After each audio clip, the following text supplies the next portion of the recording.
अस्सलाम वालेकुम। मैं डॉक्टर हामिद इस वीडियो के अंदर आप लोगों को कंडीशनल फॉर्मेटिंग पार्ट 2 के बारे में डिटेल के साथ बताऊंगा। इसके अंदर हम डाटा बार्स के ऊपर बात करेंगे, कलर स्केल के ऊपर बात करेंगे, आइकॉन सेट्स के ऊपर बात करेंगे और क्लियर रूल्स के ऊपर बात करेंगे। ये चारों चीज़ें मैं आप लोगों को स्टेप बाय स्टेप करके दिखाऊंगा। तो आइए चलते हैं, हम ये काम वन बाय वन करते हैं। हमने लास्ट टाइम भी एक चीज़ सीखी थी कि जिसके ऊपर भी हमें कंडीशनल बार लगानी हो हम उसे क्या कर लेते हैं, हम उस सेल्स को सिलेक्ट कर लेते हैं। मैंने इन सेल्स को सिलेक्ट कर लिया, सिलेक्ट करने के बाद अब मैं कहाँ जाऊँगा, मैं होम के टैब में गया और होम के टैब में ये स्टाइल का ग्रुप है। इस स्टाइल के ग्रुप के अंदर ये कंडीशनल फॉर्मेटिंग के बार में आ गया। इस आइकॉन पे मैंने क्लिक किया और यहाँ पे आप लोग देख सकते हैं डाटा बार। अब डाटा बार हमारे पास दो तरह से होती है। एक होती है ग्रेडियंट, एक होती है फिल। अब मैंने जिन सेल्स को सिलेक्ट किया हुआ है, फॉर एग्जांपल मैं उनके ऊपर अप्लाई कर देता हूँ, यहाँ से कोई भी कलर ले लेता हूँ। तो आप लोग यहाँ पे देख सकते हैं कि ये मैंने इसके ऊपर ग्रेडियंट अप्लाई कर दिया है। तो जितनी वैल्यू है उसके अकॉर्डिंगली वो उसको क्या कर रहा है, सेट कर रहा है, सिलेक्ट कर रहा है। ठीक हो गया। और इसी तरह अगर आप लोग यहाँ पे, तो ये आप लोग यहाँ पे देख सकते हैं कि ये उसने ग्रेडियंट यहाँ पे अप्लाई कर दिया। अब मैं नेक्स्ट सेल्स को सिलेक्ट करता हूँ। ये मैंने सारे सेल्स सेलेक्ट कर लिए और यहाँ से मैं वापस जाता हूँ कंडीशनल फॉर्मेटिंग में। और कंडीशनल फॉर्मेटिंग में डाटा बार्स में इस बार मैं ग्रेडियंट की बजाय इसमें मैं सॉलिड ले लेता हूँ। यहाँ से कोई भी कलर, फॉर एग्जांपल ये पिंक कलर मैंने ले लिया। तो आप लोग देख सकते हैं कि यहाँ पे उसने ये अप्लाई कर दिया। इसकी विजिबिलिटी मेरे ख्याल में ज़्यादा आ रही है इसकी निस्बत। अब इसके ऊपर आपने कंडीशनल फॉर्मेटिंग अप्लाई कर दिया है। जब कंडीशनल फॉर्मेटिंग आपने अप्लाई कर दिया, यहाँ से इस 40 को अगर मैं 80 करूँगा तो आप लोग देखेंगे जब मैं सेल से बाहर आऊँगा तो आप लोगों ने देखा कि ये जो इसकी बार थी वो उसने उसके अकॉर्डिंगली एडजस्ट कर दिया। ठीक हो गया। तो यहाँ से आप जो कंडीशनल फॉर्मेटिंग में जाके सेल्स को सिलेक्ट करके उसके अकॉर्डिंगली उसके ऊपर जो कंडीशन अप्लाई करना चाह रहे हैं वो अप्लाई कर सकते हैं। ग्रेडियंट फिल अप्लाई कर दें या सॉलिड फिल अप्लाई कर दें। ठीक है। और अगर आप लोगों ने ये दोनों अप्लाई नहीं करनी तो यहाँ पे जाएंगे क्लियर रूल्स में और क्लियर रूल में जाके clear rule from entire sheet कर देंगे। तो जो जो रूल्स जहाँ जहाँ पे अप्लाई हुए हैं शीट के अंदर उसने तमाम को क्लियर कर दिया। ठीक हो गया। हम तीसरे में चलते हैं और यहाँ पे अब नेक्स्ट चीज़ जो मैं आप लोगों को अप्लाई करके सिखाता हूँ वो क्या है, वो है कलर स्केल। हम कंडीशनल फॉर्मेटिंग में दोबारा गए और यहाँ पे हमने कलर स्केल ले लिया।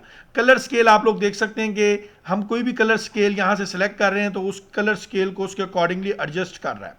ठीक है। कलर स्केल हम कब अप्लाई करते हैं, कलर स्केल हम अप्लाई करते हैं आमतौर पर जो मैकेनिकल की कंपनीज होती हैं वो इसको, मैकेनिक्स की कंपनीज को यूज़ कर रही होती हैं किसी भी प्रोडक्ट का टेम्परेचर वगैरह चेक करने के लिए, तो वहाँ पे ये यूज़ होता है ज़्यादातर। ठीक है। तो यहाँ से अगर आप लोगों को यूज़ करना पड़े तो आप लोग कर सकते हैं। इसमें भी अगर आप किसी सेल में जाके उसकी वैल्यू को चेंज करेंगे तो जैसे ये 10 मैंने 40 की जगह ये किया 10 किया तो आप देखेंगे इसका कलर ये सेम हो जाएगा जब मैं सेल से बाहर क्लिक करूंगा। ठीक है। तो ये टेम्परेचर वगैरह कंट्रोल करने के लिए यूज़ होता है।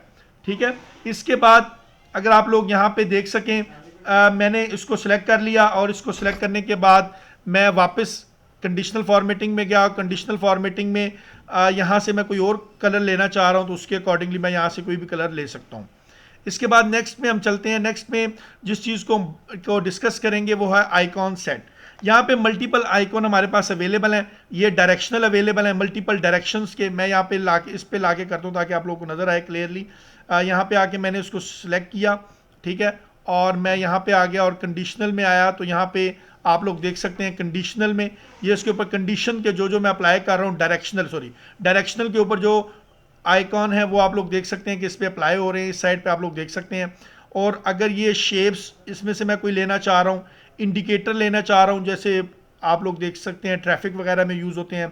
अगर मोबाइल के सिग्नल्स वगैरह में लेना चाह रहा हूँ तो मैं इस तरह के यहाँ से वो ले सकता हूँ। फॉर एग्जांपल कोई भी मैंने एक सिलेक्ट कर लिया, मैंने ये सिलेक्ट कर लिया तो आप लोग ये देख सकते हैं कि 10% पे इतने सिग्नल आ रहे हैं, 20% पे इतने आ रहे हैं और 100% पे इतने आ रहे हैं। इसमें अगर मैं यहाँ पे ये 10% की वैल्यू है, अगर इसको 100% करता हूँ तो अब आप लोग देख सकते हैं कि अगर मैं इसको 100% करता हूं तो आप लोग देख सकते हैं कि ये सेल और ये सेल ऑटोमेटिकली उसके अकॉर्डिंगली कंडीशनल फॉर्मेटिंग अप्लाई करने के बाद उसकी एडजस्टमेंट ऑटोमेटिकली कर रहा है और उसके अकॉर्डिंगली हमें रिजल्ट प्रोवाइड कर रहा है।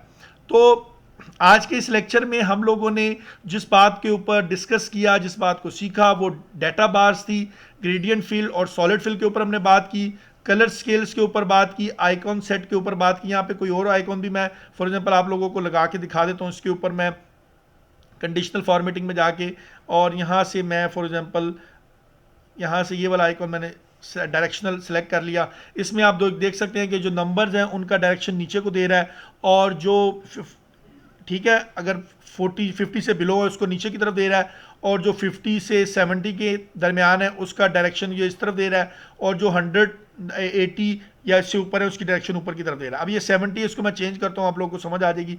ये 70 को फॉर एग्जांपल अभी इसका डायरेक्शन जो है ये इस तरफ है, अभी मैं इसको चेंज करता हूँ, इसको मैं 90 कर देता हूँ फॉर एग्जांपल, तो आप लोग देखेंगे कि इसकी डायरेक्शन चेंज होगी। तो इसके अकॉर्डिंगली आप कंडीशनल फॉर्मेटिंग को यूज़ कर सकते हैं। यहाँ पे मैं आप लोगों को एक चीज़ और बता दूँ जो नॉर्मल फॉर्मेटिंग में हम कर रहे होते हैं। जैसे ये सेल आ रहा है ना, इस सेल के अंदर आप लोग देख सकते हैं ये कैलिबरी फाउंड यूज़ हो रहा है, ठीक है, फॉर एग्जांपल कैलिबरी है। अब मैं इस सेल के अंदर जब कुछ लिखूंगा या किसी और सेल के अंदर भी कुछ लिखूंगा तो वो सेम कैलिबरी लिखा जा रहा है। अब मैं चाह रहा हूँ कि इस पूरे सेल के अंदर मैं फॉर्मेटिंग करना चाह रहा हूँ, उसका फाउंड मैं कहता हूँ यहाँ पे एरियल ब्लैक यूज़ हो। तो अब यहाँ पे जब भी मैं लिखूंगा वो क्या यूज़ होगा, एरियल ब्लैक यूज़ होगा। इसके अंदर कैलिबरी आएगा, यहाँ से आप लोग देख सकते हैं, और इस कंप्लीट सेल के अंदर क्या यूज़ हो रहा है, एरियल ब्लैक यूज़ हो रहा है। और अगर मैं कहता हूँ कि इंटायर शीट के अंदर एक ही स्टाइल यूज़ हो, जो मैं सिलेक्ट करूँ वो मैं यहाँ से सिलेक्ट कर लूँगा, सिंपल यहाँ से लाके इस पर क्लिक करूंगा, और यहाँ से जो स्टाइल मैं उसे बाय डिफ़ॉल्ट देना चाह रहा हूँ, एरियल देना चाह रहा हूँ, जो मैं देना चाह रहा हूँ वो मैं यहाँ से सिलेक्ट कर लूँगा। और यहाँ से फॉर एग्जांपल कोई भी स्टाइल मैं जो सिलेक्ट करना चाह रहा हूँ, फॉर एग्जांपल यहाँ से वो मैं सिलेक्ट कर लूँगा। और उसके बाद जब मैंने सिलेक्ट कर लिया उसके बाद क्लिक करूंगा, जहां किसी भी सेल में मैं लिखूंगा तो वो वही स्टाइल लिखेगा जो मैंने यहां पे लाके क्लिक करके तमाम सेल्स को सिलेक्ट किया और यहां से जो स्टाइल उस पर अडॉप्ट किया वो इंप्लीमेंट इस पर हो जाएगा। तो ये वो चंद चीज़ थी जो लास्ट लेक्चर में रह गई थी, मैंने कहा मैं आप लोगों को यहाँ पे बता दूं। तो आज के इस लेक्चर में मैं उम्मीद करता हूँ कि आप लोगों को डाटा बार्स के बारे में, ठीक है, आप लोगों को कलर स्केल के बारे में, आइकॉन सेट्स के बारे में और क्लियर रूल के बारे में सब चीज़ समझ आ चुकी होगी। नेक्स्ट लेक्चर में मैं आप लोगों को कंडीशनल जो फॉर्मेटिंग के एडवांस कुछ रूल्स हैं उसके बारे में बताऊंगा। तब तक अपना ख़ास ख्याल रखिएगा। अल्लाह हाफिज़।